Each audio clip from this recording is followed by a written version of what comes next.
From 2010 onwards, Minecraft was one of my favorite games to play, but somewhere in mid-2012 I somehow lost interest in it despite spending endless hours and thoughts on every part of the game.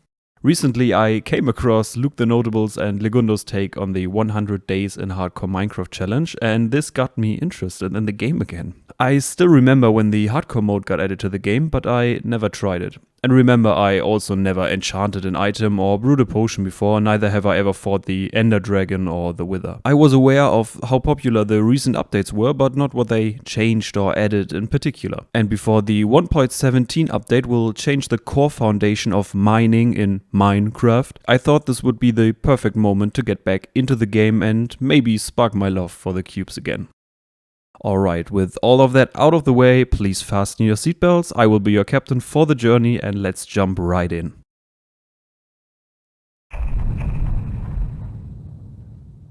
The first day started as every basic survival day in Minecraft, gathering all resources I could get my hands on, got reminded about my eternal loneliness by a random dog and explored the area to find a good position for my first base. An ore of coal lured me into the mountainside and I already made plans to make a big fortress inside the mountain with a small village and farmland outside. I started work on a mineshaft but couldn't find any iron. Food supply was my major concern for the next day, since that was part of my downfall at my first attempt of this challenge. An aqueduct helped me, although I could have used the whole day it took me to find some iron and use buckets, but I wouldn't have ended up with such a nice construct in the middle of my land. Spoiler, I'm actually gonna keep it and improve the look of it later on. During the night I found a cave, and right before I wanted to get out I had a fierce encounter with a surprise creeper and skeleton. Although the fight was way more intense when it happened, it now looks a bit boring actually. I got back upstairs during day 3 and made quick work of the iron ore. I expanded the farmland and added some sugarcane,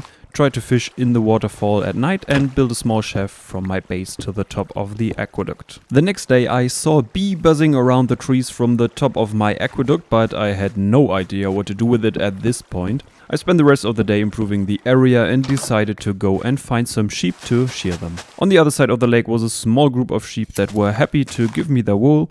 Again, I spent the rest of the day improving the area and decided to call it an early night in my new bed. The traveling merchant came to my land on day 6, but I was broke, so no trading happened that day. At night I went back into the mine, finished exploring the cave and dug out a main hole for my future tunnels. Within the first few blocks of the first tunnel I found a vein of 6 diamonds. Later on I heard scarier sounds than I remember to be in this game.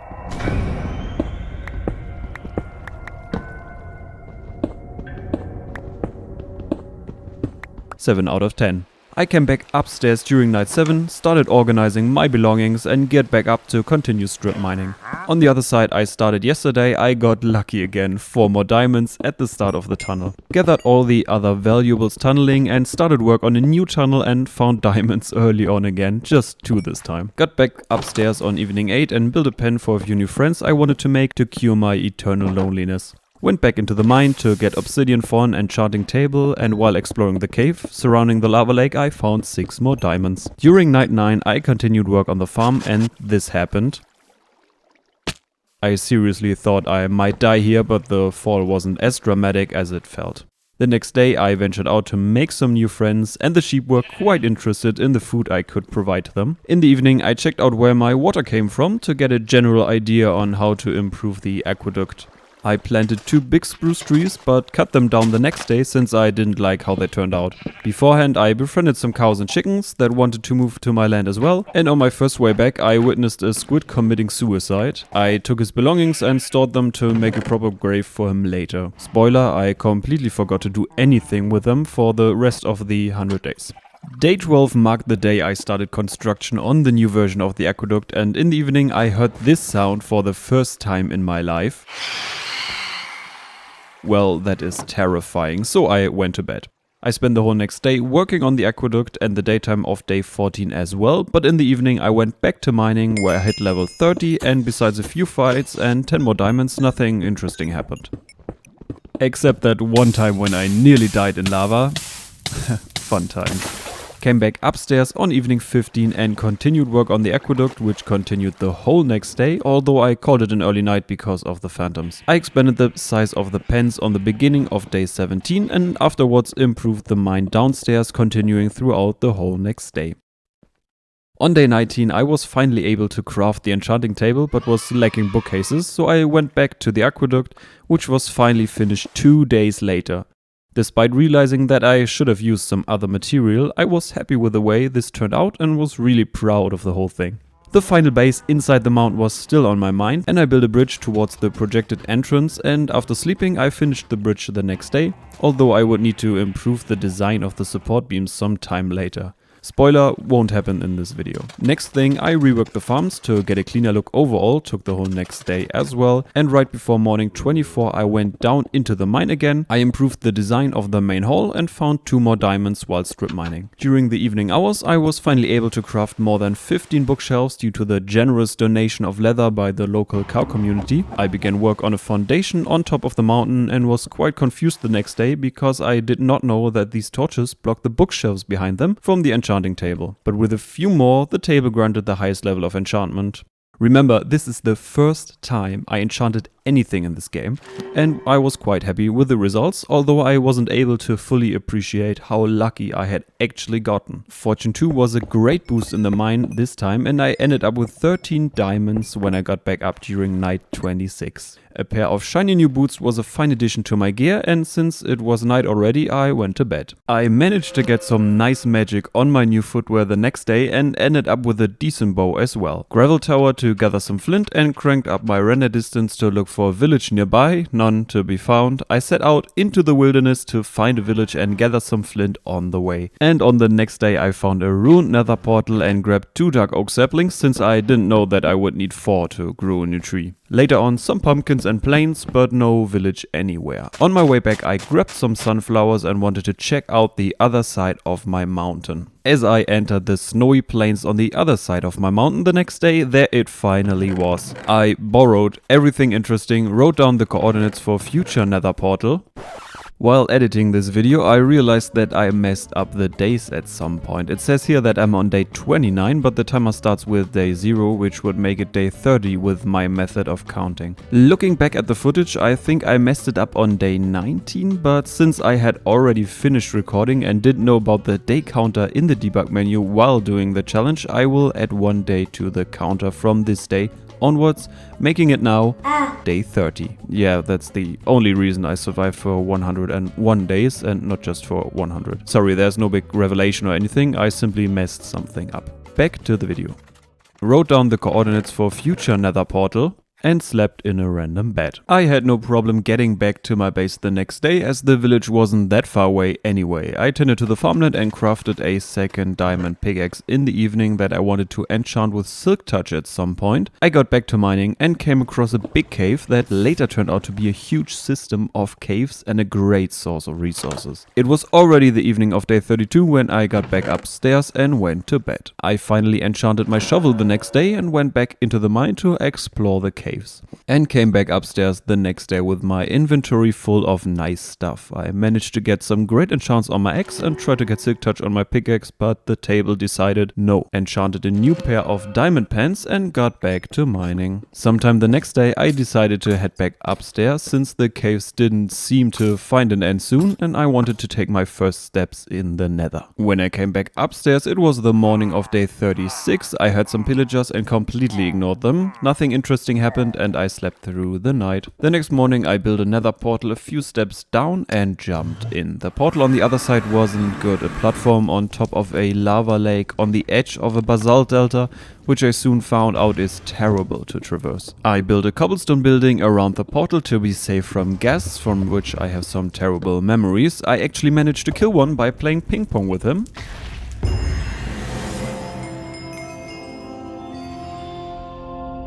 Got back to the base to craft some chests and came back the next day to start work on the nether highway just below the roof of the nether. I was on edge the whole time while working on the ladder upwards. I mean, just look at the fall. One surprise ghast and I'm dead.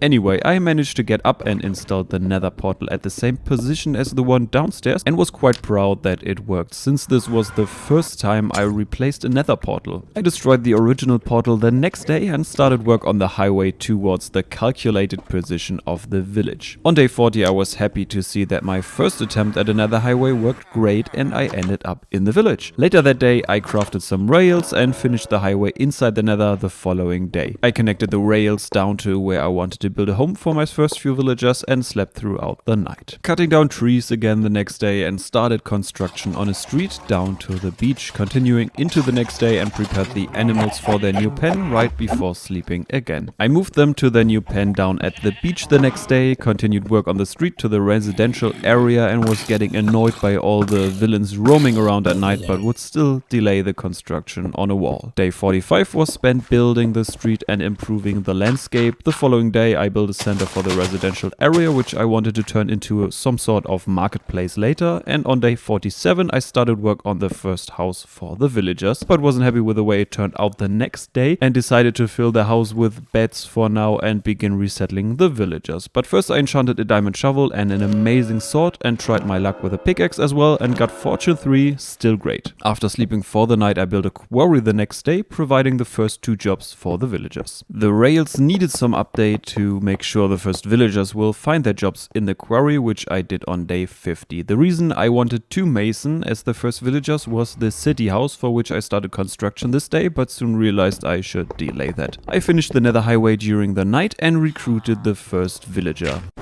Do you see those green clothes? That means this villager is a nitwit. Now, what is a nitwit, you might ask? A nitwit is a type of villager that will not take a job and be unemployed forever. I did not know how to spot a nitwit at this point, but knew what they are from the previous try at this challenge. I would soon realize my mistake.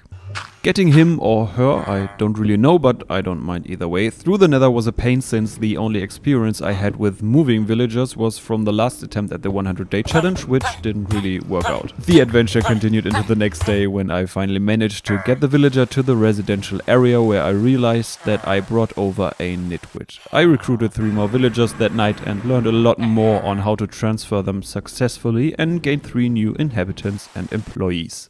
The following day I convinced 2 new villagers to join my village by abducting them. And the way over went smoothly. I had 2 mason and 3 farmer now. At least I should have. The next day I realized that the nitwit and 1 farmer were missing. No idea where they went and they never came back.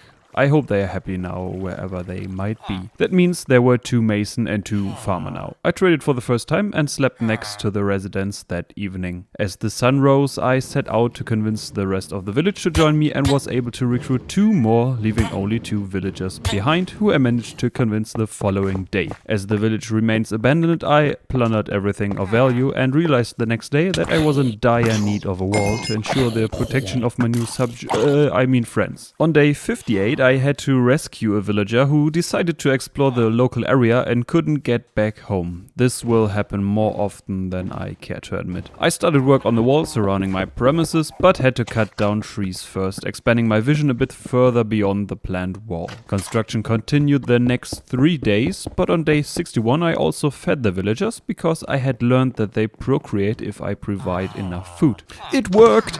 I was greeted by 2 kids the next day playing in the house, but I had to get back to work to start construction of the wall on the other side of my land. The next 2 days I managed to get 4 more villagers in total, and by day 65 I had finished the construction of the wall for now and began working on a harbor area. An invisible trader arrived the next day, but he had nothing interesting to offer, so I finished the fisher hut. I started work on a mansion next to the fisher hut on day 67 and saw another trader on the marketplace, but he wasn't offering anything interesting as well. The mansion was already finished the next day. Although I wouldn't be able to finish detailing in this video, I was actually happy with the way the building turned out. I continued work on housing on day 69, stop laughing, and started work on a house near the future marketplace, which I wanted to give a sturdier city look. As I was lacking cobblestone, I had to get back to mining and already came back the next day with enough stone to continue work. I came across 4 iron golems already. They spawned way faster than I thought they would. The following day I stopped construction of the tower for now because I couldn't get the roof to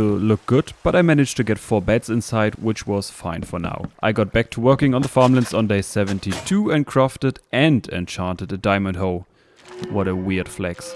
Anyway, I thought the harbor needed a bit more going on the following day, so I added 3 boats, which improved the area by a great bit. I gathered some sand and clay for later refining for the rest of the day. I finally traded with one of the mason the next day to get the brick blocks, since they are one of my favorite blocks in Minecraft, but I always struggle to incorporate them in any building in a way that looks good. I also wanted to use dark oak and knew where to find some, and this time I made sure to grab enough saplings. I spent the whole night and the next day working on the house, and during nighttime a golem was peeping through the window. I'm not sure if he wants to mug me later. I placed the beds on the first floor and started work on a weird idea that I had when building the tower near the town center the next day. It was at this point I realized that I had spent more than 34 days working on the village, and I decided to go on an adventure, although I was missing a grey bearded man to tell me to throw something valuable in a volcano. I moved the cartographer and the Fletcher to the city house that night and started preparing for my journey the next day, as one does not simply walk into a desert in this game. I chopped the newly grown dark oak trees, sold some sticks and made the city house waterproof for now. I would need to work on a proper roof later. Spoiler, won't happen in this video. Jeez, I really need to get my priorities in order. Anyway, I slept that night to be rested for the journey. On day 78 I went on an adventure to find a desert or an ocean. I set out from a harbor and went to the left on the river and found a dead end quite soon. I turned around and went the other way, and to keep it short, the river wasn't the best highway at this point. I found another tundra village not far from my base either. Nothing of interest in the village, so I continued on foot, building small dirt pillars to look around the area and keep track from where I came. I spent the night on one of those since I wasn't confident enough to fight the mobs, although looking back I could have been a bit more daring at this point. I nearly browned my undies the next morning. 8 out of 10 jump. A lonely mountain with a village in front of it was just across the next plain, and I was a bit sad that I hadn't found this one earlier, as this would have been a perfect spot for a big base. I took the brewing stand and found some emeralds in a chest. It belonged to no one, I asked. I also took all the hay, which probably left the villagers without any food for the winter. Well, now I feel bad.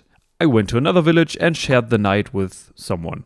The next morning a villager tried to push me down this hole, so I pushed him down, and he wasn't too happy about it, I think. Look at this cute puppy! Then I saw a jungle from another dirt tower and arrived at dusk. Stayed the night on top of a tree and saw a melon. With the sun back in the sky I gathered melons and tried to get some jungle saplings. On the border of the jungle I saw a swamp and hopped in my boat to row over the small lake connecting the two biomes. I found nothing interesting, and when I built another dirt tower I realized how small the swamp is. A jump into the swamp marked the beginning of day 82, and after a short time of running across the area I found another village. It was here I realized that I could have tamed a horse and made this whole exploration way easier. Whatever. I gathered more hay, probably exposing another innocent village to starvation, took the brewing stand and built the last dirt tower for this adventure. I jumped down and slept in the village. The next morning I realized I was completely lost and took the lame way of using the coordinates to find my way back home. Why am I so boring? I realized anyway that I was going in somewhat of a circle, as I was already heading in the right direction back home. Came across another village that offered me their brewing stands, definitely didn't steal them, traded with a local Fletcher and found some donkeys. They are quite rare, I think. Spent the night in another village in a snowy area. Took another brewing stand the next day and left the hay this time. I really need to work on my karma here. Spotted another village not far away that had a ravine going right through the middle. Found a diamond in the smith's hut, and the local cleric didn't want to see me. Maybe word got around of my brewing stand addiction. I still took it, and another one in the village as well. I do not know how this dude can live with his housing situation. Maybe the local rent is just insane. Continuing my way back home, I came across one of the first dirt towers and could already see parts of my base. I was really happy to come back, especially when I saw the mansion and the harbor. I sold some pumpkins, planted the jungle saplings, placed 2 new beds and brewing stands in the city house, but giving it a bit more of a practical approach this time. Gathered some food for the villagers and slept the night in the little cave I call home now. Day 85 began with a rescue mission to get the Fletcher back to his workplace. Here I realized that the Power 4 book I enchanted earlier is one of the best enchants for the bow and has been sitting in the chest for days now. As I said, I'm new to this whole enchanting stuff.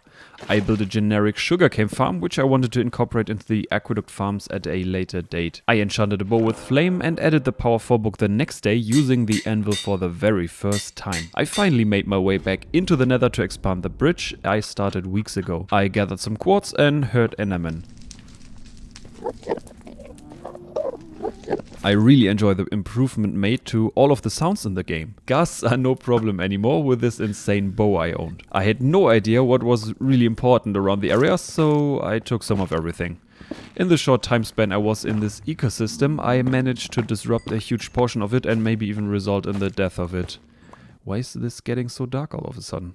I tried bartering with one of the locals and nearly fell while gathering more gold nuggets. Went back to the overworld during the night and grabbed 2 chests for the nether. I went back into the nether the next day and spent some time foolproofing the platform my portal is sitting on and went into the Crimson Forest. I thought that was its name because nearly every block and item inside here is called Crimson somewhat. Gathering all the gold nuggets, I realized I should have brought a crafting table. I discovered that the piglins are not too fond of anybody mining the gold ore.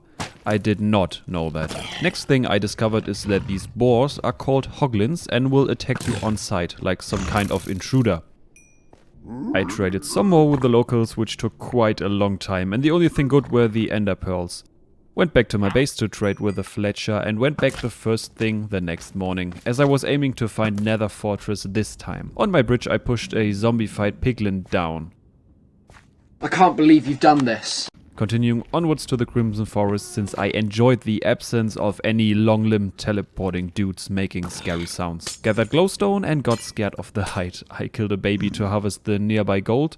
Somewhere here we entered day 89, although time seems quite absent down here. Gathering more glowstone and a whole lot of gold, I realized I had no idea anymore where I was. Built a sky bridge towards another plateau and found another Crimson Forest. Had more disagreements with the local fauna, even feeling the need to flee at a certain point, and had no idea that piglins fight against hoglins as well, and thought they were attacking me and mocking me, although this was actually their victory dance over the hoglin.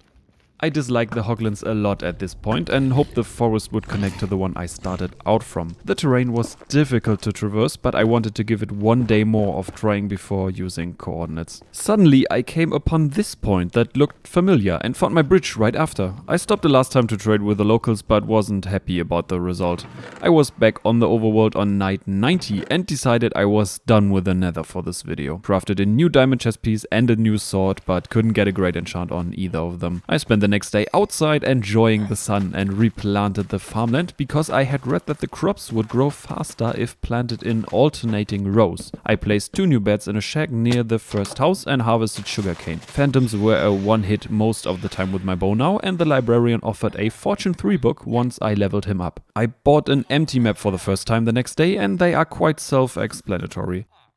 I leveled the new cleric and gathered more sand in the river to sell as glass paints to the cartographer. The cleric was buying glass bottles, increasing the demand for sand even more, and the Fletcher had nothing special on the maximum level to sell. I continued work on the farms and that enderman jumped me so hard I think I aged 5 years in a matter of seconds. I do not like these dudes. I enchanted the chestplate the next morning but wasn't happy with the offered enchants for the sword, so I instead turned glass into emeralds. I smelted down some of the old armor, although only 1 nugget seems like a scam in my opinion. I employed another farmer because I wasn't happy with the slow pace of beetroots. I went down to the mine to start a new tunnel and, I kid you not, found diamonds within the first few blocks. I found nothing interesting besides that for the rest of the night and sold more glasswares the next morning. The new farmer wanted to buy wheat, not really that much better than beetroots, but I didn't know back then that I could just replace the composter and try to get new traits from the villager. 3 golems were having a party on the balcony, and because they were not social distancing, I had to break it up immediately. I went back into the mine once again and found a ravine with an abandoned mineshaft. I grabbed everything else I wanted and went back upstairs, where I arrived in the middle of night 95. I climbed up to the enchanting table, but disappointment and crushed dreams were already waiting me. The next day the second cleric offered offered ender pearls, which makes bartering with piglings basically redundant at this point. The librarian offered glass blocks, which would yield me infinite amounts of money if I turned them into glass panes. I leveled one of the fishermen, but it wasn't worth it, and looking up their possible trades, I shouldn't have bothered in the first place. I ignored a zombie villager that night because I hadn't done my research yet on how insane the discount from curing zombie villagers is. On day 97 I finally bought both of the treasure maps offered by the cartographer, but it was too late as these usually lead thousands of blocks away from the spawn area. The librarian offered name tags on the max level and I bought the XP potion, which was not worth it. I gathered more sand to finish the city house because I was feeling that I was running out of time for the challenge. The next day I provided more food to the villagers to fill more beds because I had realized at this point how strong the villagers are. I harvested sugarcane because I wanted a librarian, as I finally knew about the mending enchant and how to get it. And later that day I had proof that the ethnicity of a villager is determined by the biome he or she is born in and not by the parents. Important to know if I would want to go for a certain look. I went into the nether to mine for ancient debris, but was lacking enough gravel to clear enough space in the lava lake below my ladder. Around here day 99 began and I decided to branch out the sky bridge in the opposite direction. I used up all the dirt I had carried with me and found nothing. I dug through the netherrack on the other side, but was soon stopped by a steep fall on which I would have to work sometime else. I got back the next day. Remember, I thought this was day 99. And started work on the roof of the city house. I tried to build a small tower, which took me a long time and I was not happy with the way it turned out. But at least I learned something during construction. The cartographer needed to be rescued from the small ravine, and I guess the city house is situated too close to it and maybe I would have to move it or expand the plateau sometime. I don't know, there's no time for either of those. On the last day I felt a bit overwhelmed because I had set my sights on way too much work for the challenge, and the only area I was really happy with was the harbor area. Although I still like the aqueduct, but I would need to replace the material at some point and integrate the sugarcane farm somewhere. I hadn't even started with the main base inside the mountain and I still need to improve a lot on my building skills, especially with roofs. 2 villagers fell down the ravine this time. I think this might be the most important part to fix in the near future. In the evening I watched the sunset from a boat, and during the night I tried to enchant for final time but wasn't getting lucky. I watched the sunrise on day 102 and my adventure had concluded. I learned a whole lot during this challenge and I fell in love with Minecraft again. I'm still impressed how much was added to the game and how well it fits in with all the stuff I remembered, although there's still so much more for me to discover. Looking back, I actually had a great shot at killing the Ender Dragon in these 101 days, but I was focusing more on building and creating a place I want to call home. Anyways, thank you for watching the whole adventure and stay safe out there.